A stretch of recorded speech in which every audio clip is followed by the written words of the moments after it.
విదేశాల్లో చదవాలనుకుంటున్నారా? అయితే విదేశ్ కన్సల్ట్ ని సంప్రదించండి. వారం రోజుల క్రితం తెలంగాణ రాష్ట్రంలో వరదలు పోటెత్తాయి. ముఖ్యంగా ఖమ్మం జిల్లాలో నష్టం భారీగా సంభవించింది. చాలా కుటుంబాలు, ప్రజలు సర్వస్వం కోల్పోయారు. ఇళ్లలోని వస్తువులు వరద పాలయ్యాయి. ఇంటి నిండా బురద నిండిపోయింది. పశువులను సైతం కాపాడుకోలేకపోయారు. వరద తగ్గాక వెళ్లి చూస్తే బీతావహ వాతావరణమే కనిపించింది. ఇప్పటికే వరద ప్రాంతాల్లో రాష్ట్ర ముఖ్యమంత్రి రేవంత్ రెడ్డి పర్యటించారు. ఆయనతో పాటు డిప్యూటీ సీఎం, ఇతర మంత్రులు కూడా పర్యటించారు. ఇప్పటికీ ఇంకా పర్యటిస్తూనే ఉన్నారు. అలాగే కేంద్రం నుంచి కూడా కేంద్ర మంత్రి వచ్చి జరిగిన నష్టంపై ఏరియల్ సర్వే చేశారు. సుమారు 5,000 కోట్లకు పైగా భారీ నష్టం సంభవించినట్లు ముఖ్యమంత్రి ప్రకటించారు.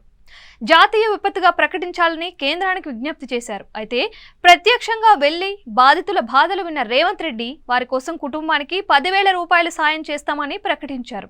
ఆ సహాయం సరిపోదని ముఖ్యమంత్రి భావించినట్లుగా తెలుస్తోంది. అందుకే వరద సాయం మరింత పెంచాలని భావిస్తున్నారంట. ఇప్పటికే వరద బాధితులు కేంద్ర, రాష్ట్ర ప్రభుత్వాల సాయం కోసం ఎదురు చూస్తున్నారు. రేవంత్ రెడ్డి తీసుకున్న నిర్ణయం ప్రకారం సాయం అందిస్తే బాధితులకు మరింత మేలు జరగనుంది. గతంలో ఇంటింటికి ఇస్తామన్న 10,000 రూపాయలను 17,500 రూపాయలకు పెంచాలని ముఖ్యమంత్రి నిర్ణయం తీసుకోబోనున్నట్లు తెలుస్తోంది. ఇంటి మరమ్మతుల కోసం 6,500 రూపాయలు, దుస్తుల కోసం 2,500, వస్తువులకు 2,500, కూలి కింద 6,000 రూపాయలు కలిపి మొత్తంగా 17,500 రూపాయలు ఇవ్వనున్నట్లు సమాచారం.